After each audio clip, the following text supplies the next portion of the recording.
government authority has more money than the central government at those locations. And people are moving to the urban centers. The agglomeration has huge economic potentials for assemblies. What they are not doing is just not identifying and collecting. So like you indicated, the first major thing I will do as minister is to put in place an infrastructure for us to immediately identify all properties across the country that are supposed to be paying rates to the assemblies. What we have now is we have the street naming and addressing, house numbering program. But what that does is it simply gives you the location of a property and a particular address. But it doesn't tell you the nature of the property, the value of the property for the purposes of levying rates. And so we will embark on a major exercise of identifying all properties, having them properly described, and having them properly valued so that the assemblies can levy the appropriate rates. And to deal with the problem of people taking the money and pocketing it, we will also try as much as possible to ensure that everything is digital. And so it will be difficult for you to divert the resources. And we want to ensure that we try to understand why at the local level it is not being collected. When you ask the DCE to go to the chief's house and collect property rates, I'm sure he will think that you are, passing a death sentence on him. You may not easily have a DCE insisting that his constituency chairman should pay property rates. And secondly, when you leave it to them to collect, they may also end up leaving it in the hands of, party foot soldiers, families, nephews, and etc. When they also are given that task, they feel that it is their reward for supporting a family member to become an MMDCE. And so when they collect it, they are not supposed to account to him. And so many dynamics are at play to make it difficult for collection. That's why for all these years, there hasn't been collection. And I also believe that in a lot of cases, the tax experts will tell you that some taxes are just not worth collecting because they're just not significant. And so I will look at how we can get a system that is centrally monitored, a system that is designed in such a way that it is totally digital in terms of identifying and valuing properties, totally digital in terms of the mechanism for payment, and totally digital in terms of the disbursement of the resources. I believe if we do that, we'll be able to realize the full potential of assemblies to mobilize revenue and deal with their development challenges. Very well. Leader, I have a follow-up on this, but this Galamsey menace is a serious problem. I had a rare privilege of discussing some governance issues with one prominent religious leader in our country who is part of your entourage. I don't have his permission to mention his name.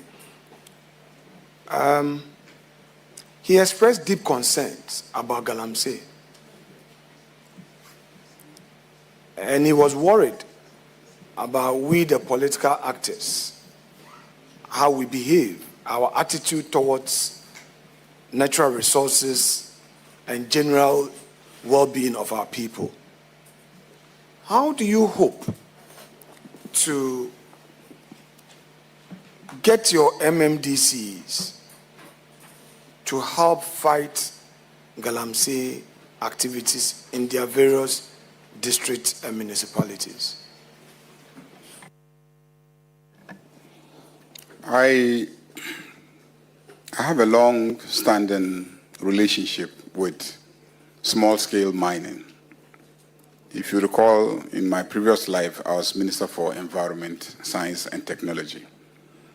And so in that capacity, I was very concerned about small-scale mining activities. I think there's also an issue of nomenclature.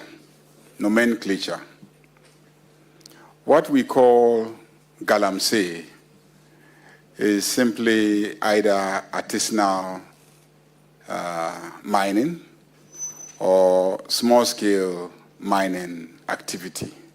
That's what we call galamsey. When we determine it as galamsey, it gives it a negative connotation. What are the underlying causes? The underlying causes really are that a lot of these young people who want to mine legally have difficulty obtaining the requisite permits to carry out the mining activity. And because they don't have the requisite permits to carry out the mining activity, they also consider themselves as illegal actors. And because they are illegal actors, all the relevant or required investments to mine properly, safely, and reclaim, they don't do it because they know that they have no right or title and it will be unsafe to make those investments. Otherwise, many of them actually have the resources to make the investment. I will want us as a country to rethink and say, how about if in every district we identify the actors and where they are carrying out the actions and find a way of ensuring, of course, not in water bodies, not pulling down existing cocoa farms and etc. But how about if we strengthen the regime of small-scale artisanal mining and make sure that at the local level, the MMDCs pay close attention to small-scale artisanal mining as an economic activity, Why would we be interested in Newmont coming to carry out large-scale mining here, and yet in areas where the defined ore is not worth large-scale mining, but there's still some gold, we don't also now try to structure, the artisans and the young people to carry out small-scale mining activity legitimately. So I will approach the job with that doing it legally. Let's invest in EPA and have a lot of personnel at the EPA. Let's invest in Minerals Commission and have a lot of mining engineers who are in every district, who identify every single space where a mining activity is taking place, who make sure that mining is conducted in a way that is consistent with all the environmental regulations, and who also ensure that whoever carries out the mine, at the end of it, will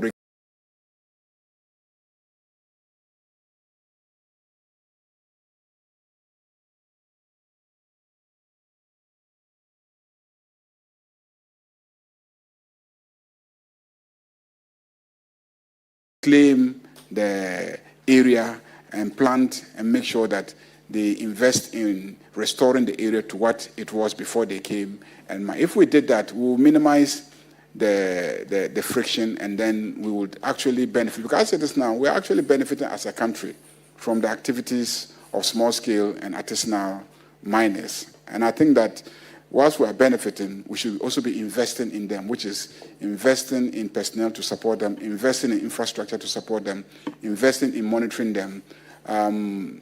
I recall you had a press conference some time ago. In fact, 2 or 3 days ago, there was also a press conference by the NPP who said, for instance, that the activities of Gold Board is encouraging illegal miners because they are not able to trace the gold to establish whether it is coming from a legal mining activity or an illegal mining activity. So what that calls for is that we must invest in trying to know the location where the gold is coming from and who is mining there and whether the person is mining legally or not. And in most cases, how do we ensure that they are mining legally? Because as a country, I don't think we are totally against mining. I think we are against mining in ways that destroy the environment, pollute the water bodies, and endanger the lives of all of us as Ghanaians.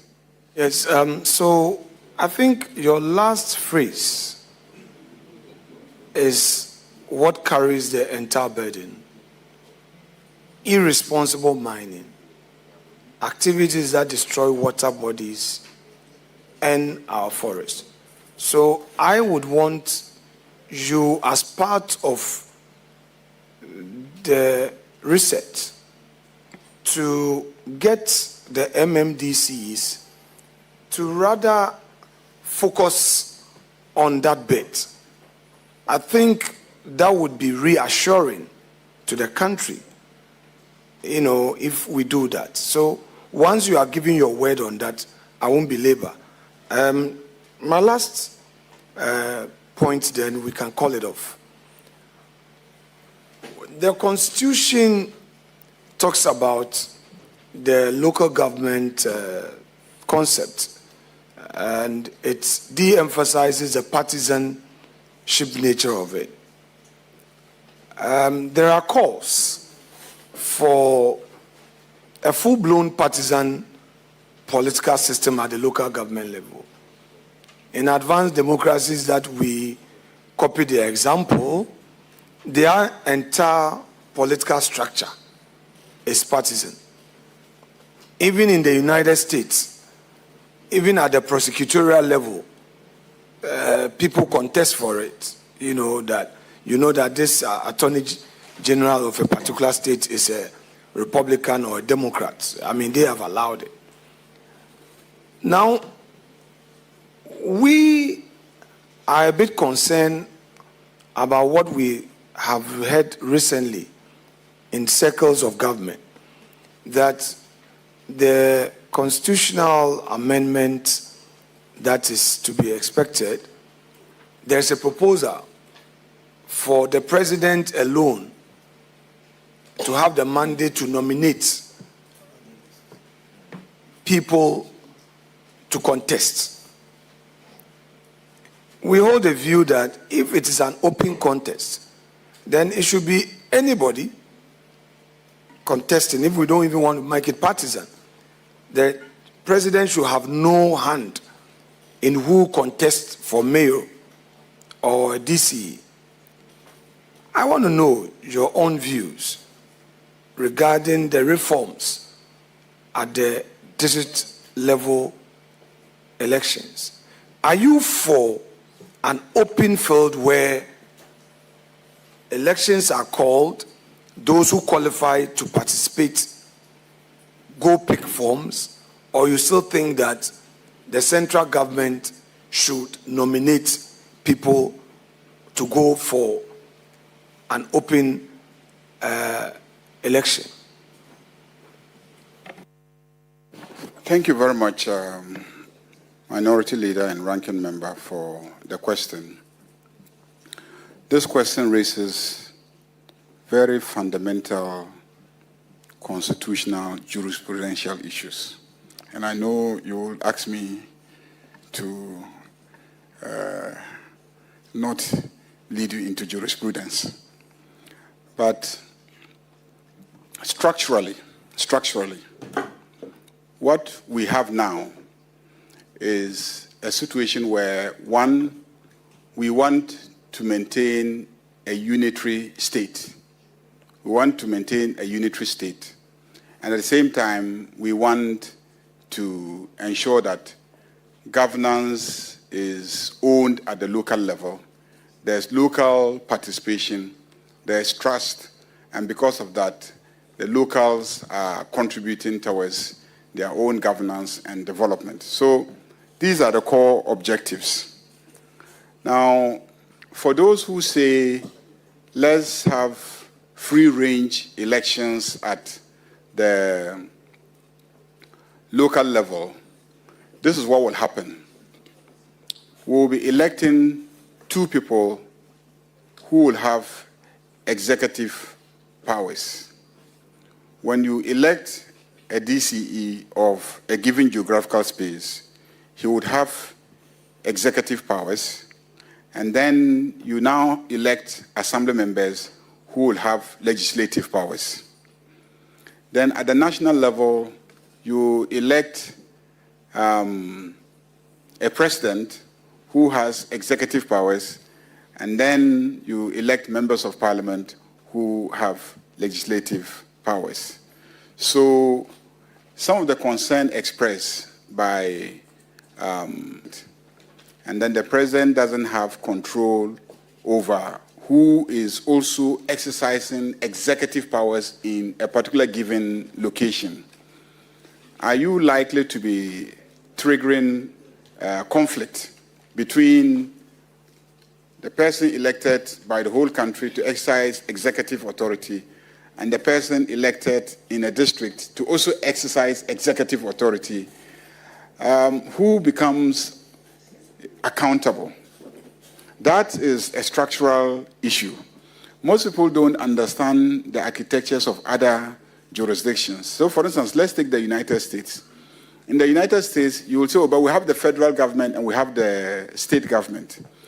They have succeeded in doing that because what they have done is to, within the executive functions, to establish spheres of control.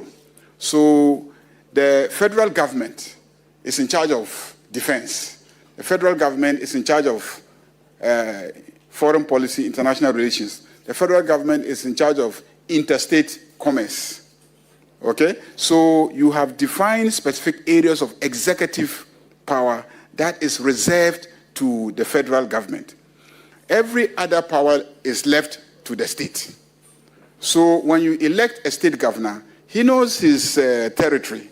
He doesn't interfere in the territory of the federal government. That's why you will watch movies. For those of you who have lived in the US, you will see that you have the state having its own police force. New York police, Los Angeles police. You never hear federal government police. Federal government have their federal government bureau, you get it? So even in terms of, security sector, spheres are defined. That's why you are watching a movie and then there's a crime committed, then the local police get there, then the federal council say, no, this one is ours, this one is not yours. You get it? Or the local police arrive there and federal police say, oh, this one is also ours, it's not yours. So if we actually, as a country, try to rather define the spheres of executive power and assign what executive power we think should be performed by local government, and therefore we are electing a DCE, and he has that executive power, irrespective of who is president, and what executive power is for a president, and so when we vote him, he doesn't interfere in the area of executive power, and then the citizens know who to hold accountable for what. The same way even in the United Kingdom, people don't realize it. The real governance structures there are the local authorities. Then, of course, you now have the Prime Minister, and they focus on some other areas. But if you go to London, you have London Metropolitan Police. You get the situation. I don't recall seeing any other rival authority. So that's the first fundamental issue that needs to be addressed. Otherwise, you might just be superimposing structures on others and ultimately end up creating conflict. And if you address that, you'll be addressing the other concern that others have, which is basically that a president wants to have a DCE that is reliable in terms of the execution of his own mandate. But if we have defined the spheres of influence, you can't be telling that you want a DCE that is reliable, because your sphere of influence is there, and then the DCE's sphere of influence is also there. So there are deep, fundamental, structural issues that we need to think through. Now, this proposal that was presented and which government looked at and recalibrated it and gave a position paper tries to meet each side halfway. So we want a situation where the president is able to work with the person who is the DCE, okay, because he nominates him. But we also want to make sure that that person is accountable to the entire population of voters in his district. As it is now, the system we have is that the president is comfortable because he has nominated that person, but the person is approved by elected assembly member, which is a college. So it is easy for him to make sure that he stays in power as long as he satisfies that small number of elected assembly members. And the entire population is complaining because they are not satisfied. But he and his assemblymen, they are happy because he's able to, no confidence in him. So it is a midway approach where the president can nominate, but it's no longer just the assembly members who are going to be doing the approval of the nomination. It is the DC who also feel that he has responsibility towards the entire population of voters in his district, municipality, or metropolis. That's the whole idea. I think that Ghanaians have to think through it and let's see and let's experiment and see. In every difficult and danger you find yourself in life, in whom do you know?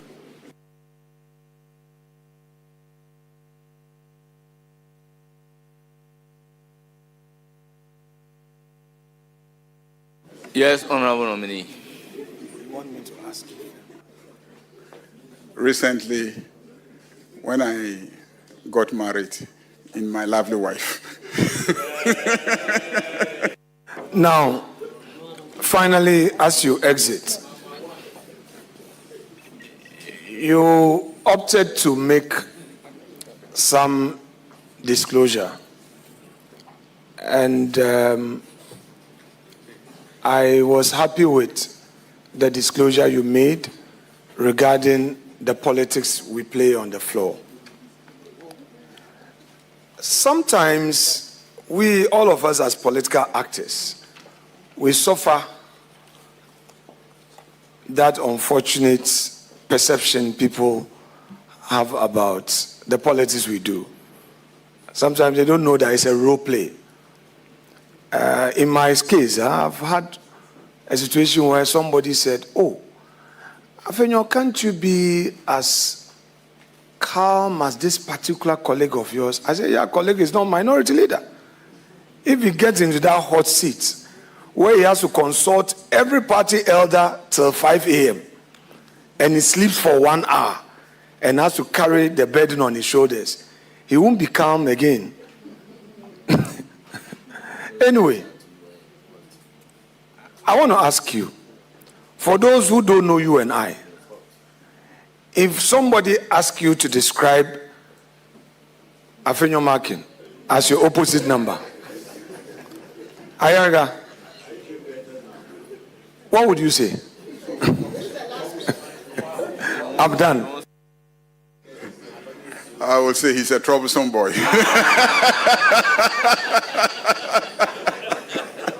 He is indeed troublesome.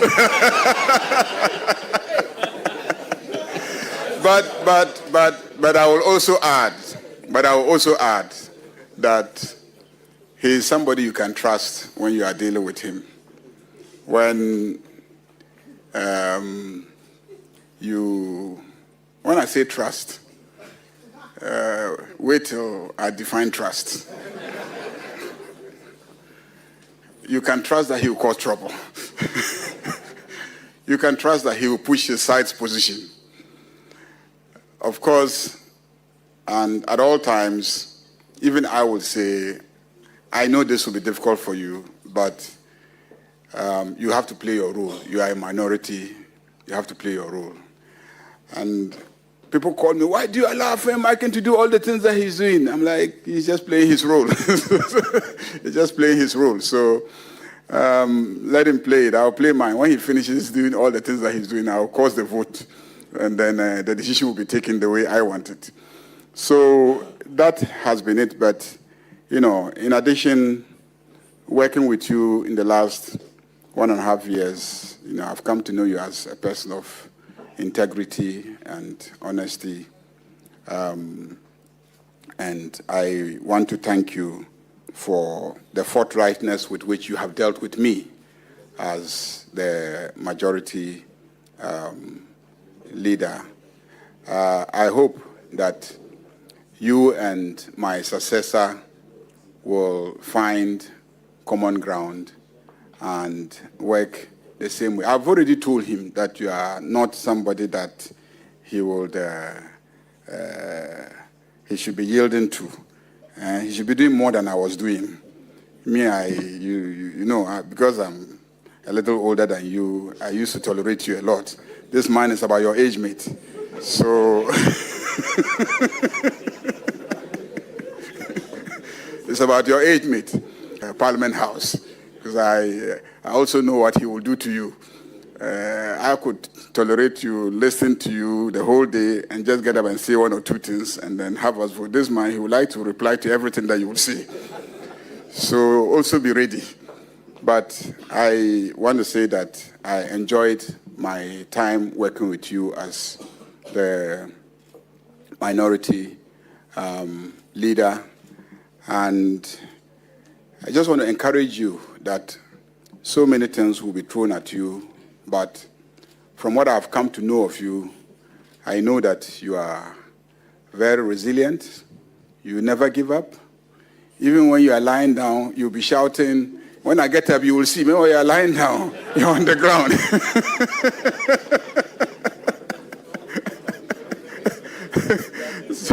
so anyway, but I appreciate that. And the entire minority caucus, who will make all the noise, but in the end will support, sometimes even support more than my own, you know, side, to ensure that bills are passed, approvals are given, and etc. I may ask for permission from you to go to the Ministry of Local Government with Honorable Patricia Apiaje. So the reason is that she was the mayor of Kumasi. Oh, please, it's not about our other relationship that I want to carry you there. It is because of your expertise as a former mayor of Kumasi and a former deputy regional minister.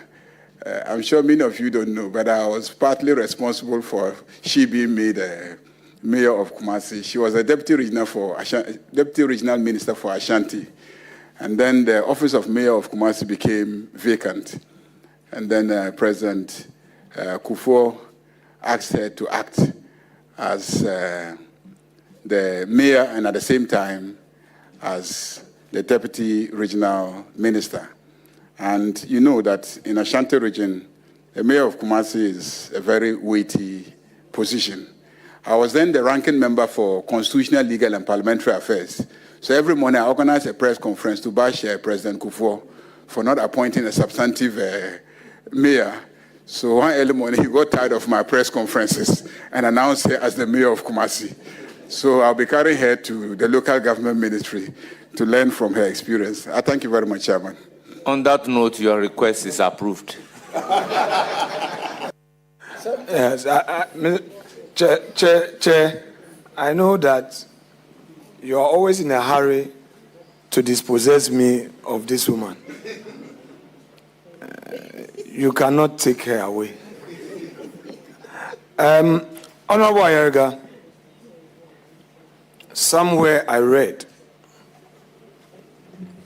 that rising to eminence by merit, you live respected and die regretted. I entertain no doubt that your industry has earned you this high office, and that has equally earned you that respect. We'll be there to support you but you know my job. I've lost a lot of friends because of this job, but I know that God will be by my side. So when my questions start coming, get ready. I cannot afford to continue with this 87. Definitely, I must also make it 150 in the minimum. In the minimum, 150 in the next election. So I have to do my job. Okay? So all the best, my brother. Thank you so much.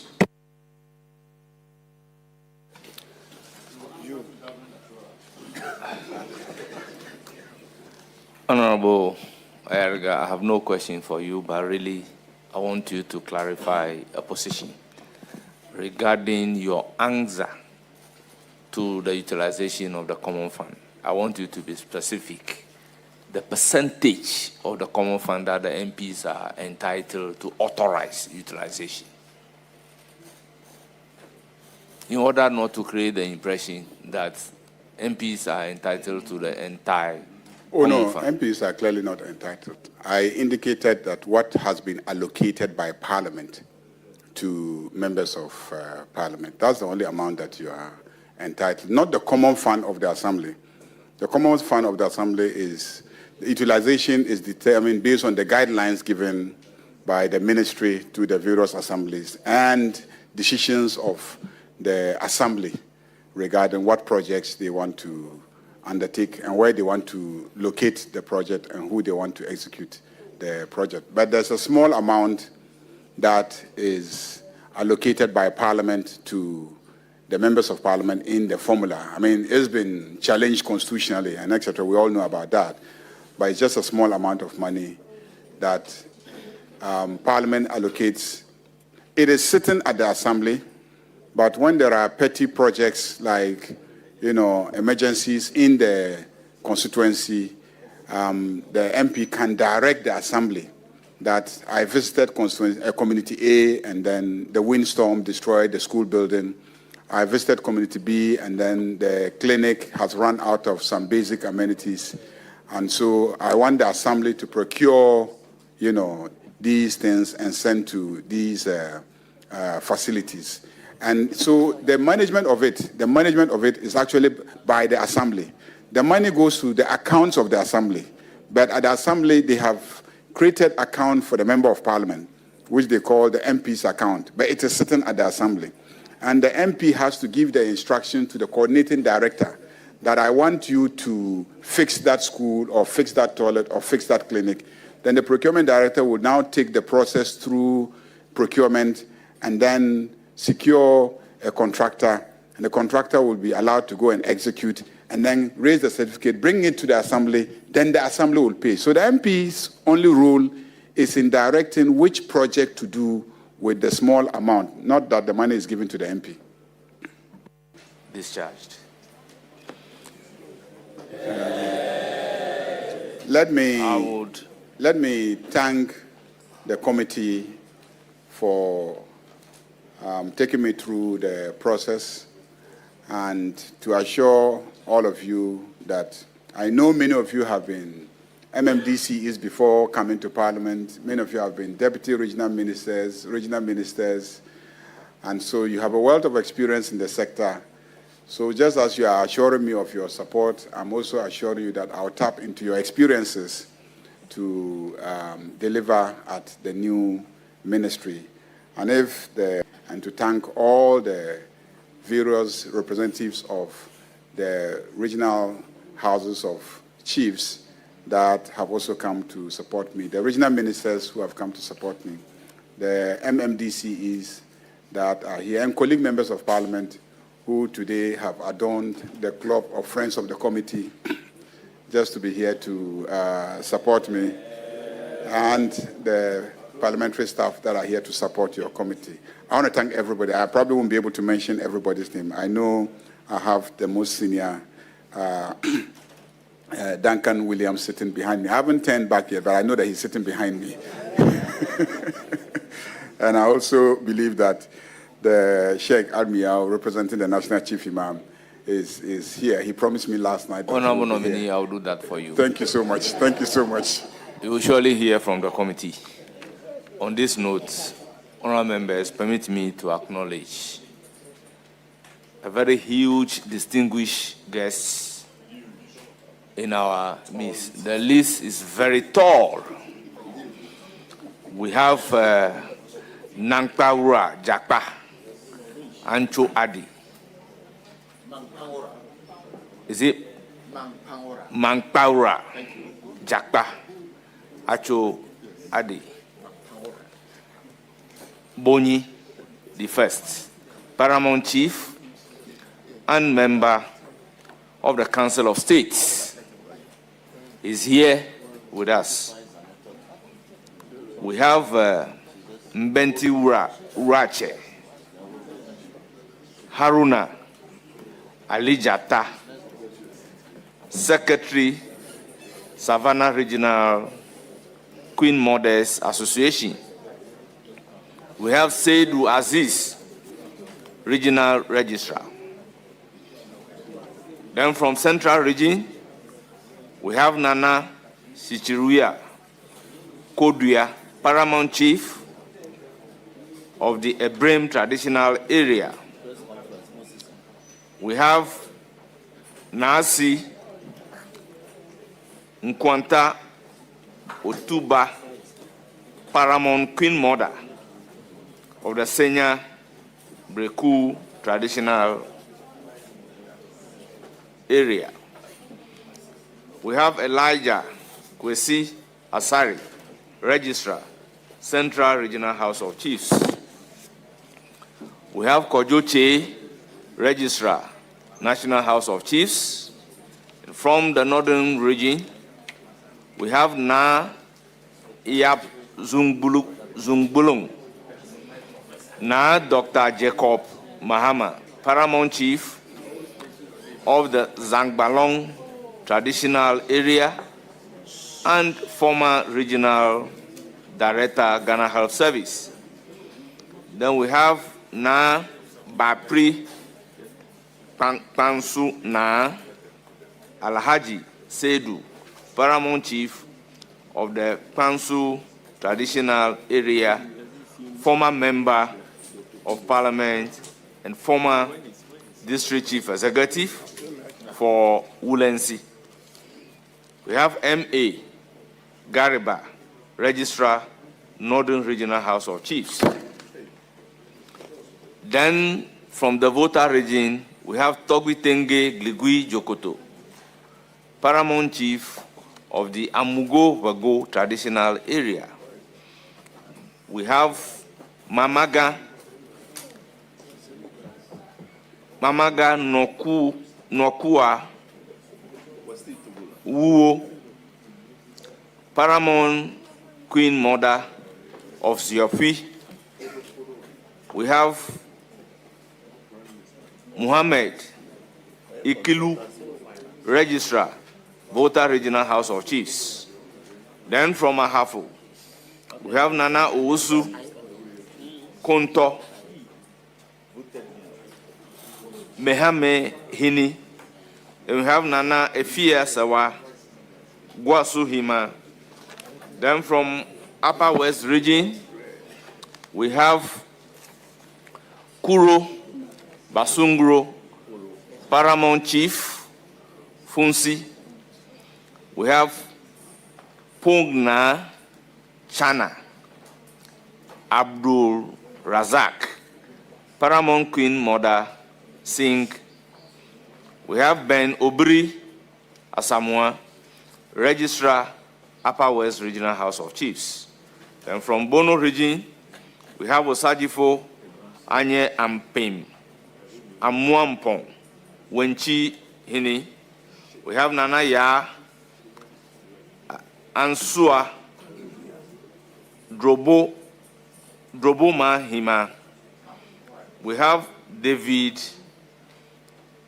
Bekuro Oswell, Registrar, Bono Regional House of Chiefs.